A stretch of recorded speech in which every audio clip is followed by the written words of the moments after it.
Hello दोस्तों, आज की इस वीडियो में हम कक्षा 8 गणित चैप्टर 1 का एक्सरसाइज 1F पढ़ेंगे। ठीक है, इसे हम सॉल्व करेंगे। जो सत्य असत्य के क्वेश्चंस हैं और जो फिलअप करने वाले क्वेश्चंस हैं, फिल इन द ब्लैंक्स, उन्हें हम बुक में ही सॉल्व कर लेंगे और फिर इसके आगे के जो क्वेश्चंस हैं वो हम आपको कैसे सॉल्व करना है ये बताएंगे। तो चलिए वीडियो स्टार्ट करते हैं। देखिए, फर्स्ट क्वेश्चन है -6/7 + 6/7 परिमेय संख्या नहीं है।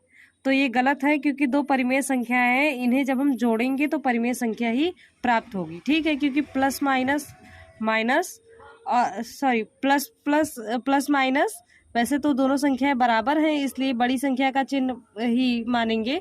तो 6 हम जोड़ेंगे तो 12 आएगा और प्लस वाली संख्या का ही चिन्ह भी लगेगा, 12/7 होगा तो वो एक परिमेय संख्या होगी। ठीक है, तो इसलिए परिमेय संख्या p/q के रूप में होता है। तो इससे पता चलता है कि ये जो कथन है ये असत्य है। अब दूसरा देखिए, परिमेय संख्याओं में योग का तत्समक अव्यय 0 है, तो ये सत्य है। और फिर परिमेय संख्या 0 का योगात्मक प्रतिलोम नहीं होता, तो ये बात असत्य है।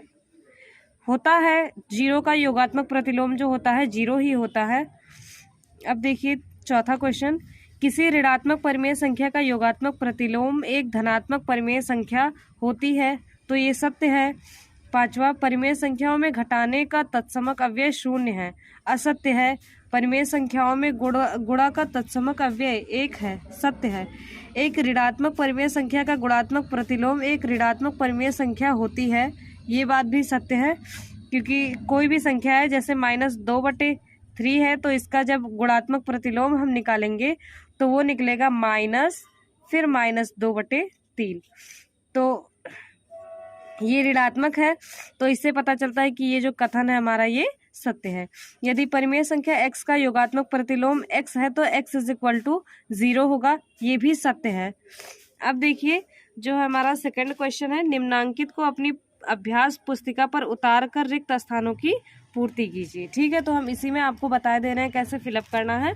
अब देखिए -5/12 + 0 = -5/12, तो 0 है तो हमें सीधा सीधा इससे पता चल रहा है कि हम 0 में किसी भी संख्या को जोड़ेंगे तो संख्या वही होगी, इसलिए -5/12 को जब हम 0 में जोड़ेंगे तो -5/12 आएगा, इसलिए यहाँ पे हम 0 फिलअप करेंगे। अब यहाँ पे देखिए -4/5 है, इसका हमें योगात्मक प्रतिलोम लिखना है। ठीक है, तो जैसे हमने यहाँ पे बताया था आपको एक एग्जांपल लेके, -2/3 था तो इसका जो योगात्मक प्रतिलोम था वो था फिर -2/3 था।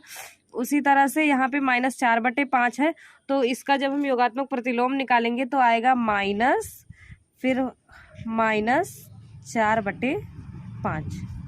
ठीक है, = 0। जब हम 4 को 4 से गुणा करेंगे तो 16 आएगा और 5 को ये 4 है, -4 और माइनस माइनस प्लस, तो -4 + 4/5। ठीक है, तो माइनस माइनस प्लस होगा, 4 में से 4 जाएगा, 0/5 होगा। फिर 5 से हम 0 को या फिर 0 से किसी भी संख्या में गुणा या भाग करते हैं तो 0 ही आएगा, अदर संख्या नहीं आएगी। चलिए इसका आधा क्वेश्चन और देखते हैं। थर्ड नंबर क्वेश्चन, 1/-2 है, इसका जो घात है वो है -2, तो इसका योगात्मक प्रतिलोम होगा -2/1। फिर चौथा है -2/3 × 3/4 -1। जब हम इसे सॉल्व करते हैं तो जो हमारा आंसर आएगा -2 आएगा। ठीक है, 3 दूनी 6 और 4 तिहाई 12, तो 3 दूनी 6 माइनस और 4 तिहाई 12। ठीक है, 6/12 है। अब 6 × 6 और 6 दूनी 12, और इसका योगात्मक प्रतिलोम बोला है ना, गुणात्मक प्रतिलोम बोला है ना, तो मतलब इसे हम उल्टा करेंगे तो -1/2 जो था ये होगा -2/1। ठीक है, तो इसलिए यहाँ पे -2 आया, क्योंकि -2/1 को हम -2 भी लिखते हैं। ये 3 क्वेश्चन अब हम इसे सॉल्व करेंगे। सेकंड वाला अभी सॉल्व कर लिया हमने। अब 3 क्वेश्चन देखिए, प्रत्येक स्थिति में x का मान ज्ञात कीजिए। x का मान बताना है तो 2/3 है, x का मान क्या होगा, 2/3 का गुणात्मक प्रतिलोम, जिसे हम 2/3 को उल्टा करके लिख देंगे तो वही होगा हमारा गुणात्मक प्रतिलोम। ठीक है, 2/3 है गुणे 2/3 का उल्टा क्या होगा, 2/3, सॉरी 2/3 का उल्टा होगा 3/2 इज इक्वल टू 1, क्योंकि देखो 3 दूनी 6 और यहाँ भी 3 दूनी 6, तो 6 से 6 कैंसिल हुआ, 1 आया इज इक्वल टू 1। तो इससे ये सॉल्व हो गया। यहाँ पे x का मान होगा 1। अब है second question, -3/4 plus x is equal to 0।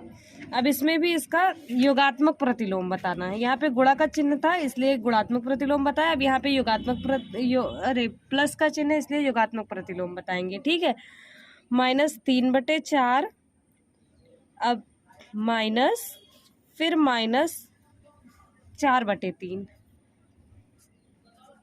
-4/3 is equal to 0 होगा। ठीक है, सॉरी 3/4, 3/4। अब देखो -3 है और फिर माइनस माइनस प्लस होगा, तो -3 फिर +3/4 is equal to, plus minus minus होता है यानी 0/4 इज इक्वल टू 4 से 0 में जब हम भाग देंगे तो 0 ही आएगा। हमारा आंसर, इस वाले क्वेश्चन का आंसर 0 है। तो ये सॉल्व हो गया है। अब देखिए इसी का क्वेश्चन नंबर 3, अब हम उसे सॉल्व करेंगे। x into -5/4 is equal to 1।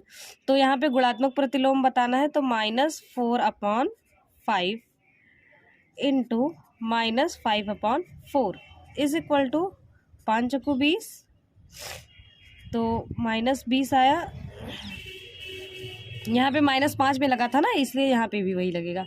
अब -20 है यहाँ पे भी -20, माइनस से माइनस कैंसिल हुआ, 20 से 20 कैंसिल हुआ, इसलिए आया कितना, 1। तो ये सॉल्व हो गया।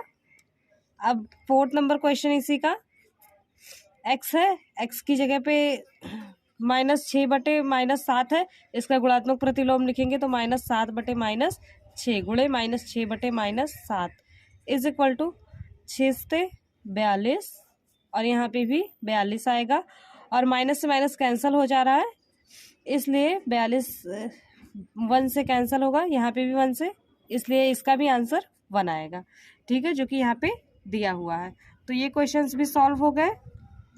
अब 5 इसी का, तो यहाँ पे x का मान बताना है। यहाँ पे पहले से इसका गुणात्मक प्रतिलोम किया हुआ है, यहाँ पे x का सीधा मान बताना है।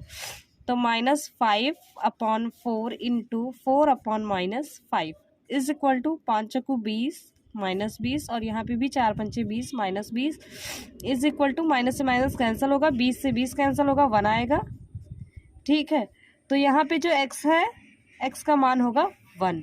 ठीक है, अब यहाँ पे देखिए क्वेश्चन नंबर 6, यहाँ पे भी हमें इसे सॉल्व करना है। तो इसे हम सॉल्व करेंगे। क्वेश्चन नंबर, यहाँ पे जो 0 है यहाँ पे x होगा, क्वेश्चन में थोड़ा मिस्टेक हो गया था। अब देखिए -7 + 7/6 इज इक्वल टू, अब प्लस माइनस माइनस होता है तो 7 में से 7 से आएगा 0 बचेगा, 0/6, 0 से 6 में भाग देंगे तो 0 आएगा मल्टीप्लाई करने पे। ठीक है, यानी हमारा आंसर होगा 0, जो कि x का मान होगा, x की जगह पे यहाँ पे 0 होगा। ठीक है, तो ये क्वेश्चन सॉल्व हुआ। अब हम क्वेश्चन नंबर 4 सॉल्व करेंगे। क्वेश्चन नंबर 4 है 1/2। इसमें देखिए निम्नांकित परिमेय संख्याओं के योगात्मक प्रतिलोम बताना है।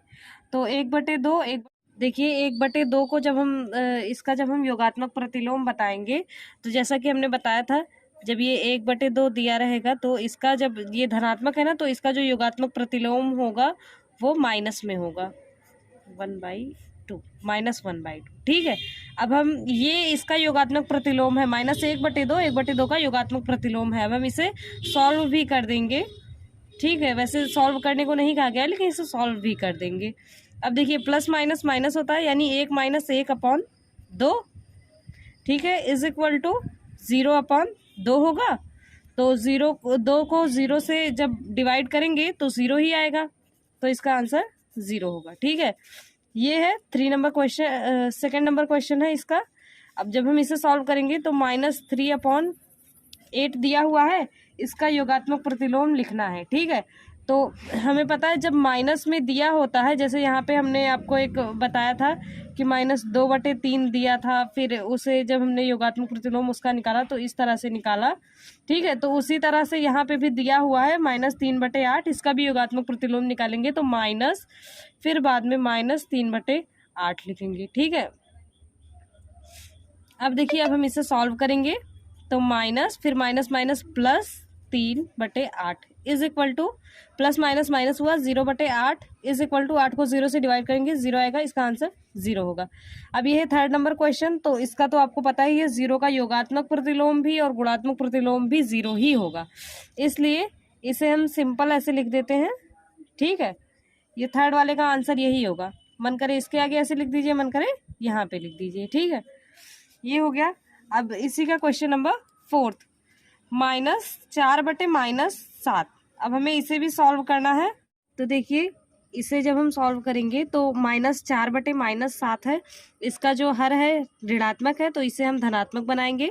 तो -4/-7 में के हर और अंश में दोनों में -1 से मल्टीप्लाई करेंगे, ये हम आपको शुरू से ही बता रहे हैं। तो ये हो जाएगा 4/7। अब इसका हमें योगात्मक प्रतिलोम लिखना है, तो ये धनात्मक है, तो इसका मतलब है कि जब इसका योगात्मक प्रतिलोम लिखेंगे तो इसका अपोजिट होगा, यानी -4/7 होगा, ठीक है। अब हम इसे सॉल्व करेंगे तो प्लस माइनस माइनस होता है, इसलिए 4 - 4/7 इज इक्वल टू, 4 में से 4 जाएगा, 0 बचेगा, 0/7 इज इक्वल टू 7 से 0 में डिवाइड करेंगे तो आएगा हमारा जो आंसर होगा 0। हमारा आंसर यही है, ठीक है। क्वेश्चन नंबर 4 का जो आंसर होगा यही होगा। अब क्वेश्चन नंबर 5 सॉल्व करते हैं। ये क्वेश्चन नंबर 5 में है, निम्नांकित परिमेय संख्याओं को गुणात्मक प्रतिलोम ज्ञात कीजिए, ठीक है। संख्याओं का गुणात्मक प्रतिलोम ज्ञात करना है। तो फर्स्ट है इसमें 8/13। अब हम इसका उल्टा कर देंगे, गुणात्मक प्रतिलोम निकल आएगा। 8/13 है, 8/13 का गुणात्मक प्रतिलोम होगा 13/8, ठीक है। -6/19 है। अब इसका जब हम गुणात्मक प्रतिलोम करेंगे तो इसे उल्टा करेंगे, 19/-6 आएगा, और हर चूंकि ऋणात्मक नहीं होता है इसलिए -19/6 आएगा, -19/6, ठीक है। अब 3rd नंबर क्वेश्चन है 17/-16, इसका गुणात्मक प्रतिलोम होगा -16/17, ठीक है। अब क्वेश्चन नंबर 4 का है, -9 है, -9 के नीचे 1 छिपा हुआ है, तो इसका जब हम गुणात्मक प्रतिलोम निकालेंगे तो वैसे तो -1/-9 होगा, लेकिन ऋणात्मक नहीं होता है, हर कभी भी छोड़ते ही नहीं है कभी उसे ऋणात्मक, इसलिए हम इसे धनात्मक बनाएंगे, तब ये होगा -1/9, ठीक है। अब ये है 17, इसके नीचे 1 छिपा हुआ है, इसलिए जब हम इसे उल्टा करेंगे तो 1/17 आएगा, ठीक है। अब ये 2/5 गुणे 9/4 है, जब हम इसे सॉल्व करेंगे तो गुणे का चिन्ह लगा हुआ है ना, तो इसलिए पहले हम इसे सॉल्व कर लेंगे, फिर इसका जो आंसर आएगा उसी का गुणात्मक प्रतिलोम निकाल देंगे। तो 9 दूनी 18 होता है और 5 चौको 20, ठीक है। 9 दूनी 18 यानी 9 से कटा, और 5 चौक 20 यानी 10 दूना 20, 10 से कटा, 2 दहाई 20 और 2 नवा 18, इसलिए यहाँ पे आया आंसर जो हमारा वो आया 9/10, 9/10, ठीक है। जब हम इसका गुणात्मक प्रतिलोम लेंगे तो 9/10 उल्टा होके 10/9 बन जाएगा, ठीक है। ये क्वेश्चन सॉल्व हुआ। अब हम क्वेश्चन नंबर, देखिए क्वेश्चन नंबर 6 है, सरल कीजिए। ये सारा इतना है, इसे हम गुणा करके फिर जो आंसर आएगा उसी का हम गुणात्मक प्रतिलोम निकाल देंगे, ठीक है। तो देखिए -32 गुणे 5 गुणे -3 गुणे 0 गुणे -13 अपॉन -14 गुणे -20 गुणे 5, ठीक है। अब देखिए यहाँ पे 5 से ये 20 कट रहा है, 5 कम 5 और 5 को 20, ठीक है। और ये कोई भी नहीं कट रहा है, तो अब हम इसे ऐसे ही लिख लेंगे, -32 गुणे -3 गुणे 0 गुणे -13, ठीक है, अपॉन -14 गुणे, अब 4 है, -20 था इसलिए -4 गुणे 5 है, ठीक है। अब देखिए यहाँ पे ये सारा है, मतलब इसका इससे गुणा, फिर इससे और फिर इससे, और उस तरह से इसका इससे फिर इससे और फिर इससे गुणा होगा, फिर इस जो नीचे आएगा उसी को गुणा करके हम ऊपर वाले से डिवाइड कर देंगे, ठीक है। इसलिए देखिए, अब ये जो है 32 का गुणा हम 3 से करेंगे तो 3 दूनी 6 और 3 96 आएगा, ठीक है।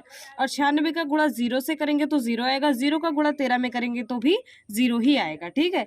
इसलिए हम यहाँ पे लिखेंगे 0 और फिर देखिए -14 फिर -4, ठीक है। 14 का 4 में गुणा करेंगे 56 आएगा और 56 को माइनस से माइनस यहीं पे कैंसिल हो जाता है, ठीक है। प्लस का 56 आता है, ठीक है। अब हम इसी को 56 आए, 56 को 5 से गुणा करेंगे तो 5 6 30 के 0, हासिल आए 3, 50 25 और 3 28, ठीक है। 280 है, यानी 0/280 होगा आंसर। अब देखिए 280 से जब हम 0 में डिवाइड करेंगे तो हमारा जो आंसर होगा वो 0 ही आएगा, ठीक है। इस तरह से क्वेश्चन नंबर 6 का आंसर 0 आ गया है। आई होप आप लोगों को क्वेश्चन के आंसर समझ आए होंगे। और अगर आप चैनल पे नए हो तो प्लीज़ सब्सक्राइब करिए, लाइक शेयर कमेंट करिए। Thank you.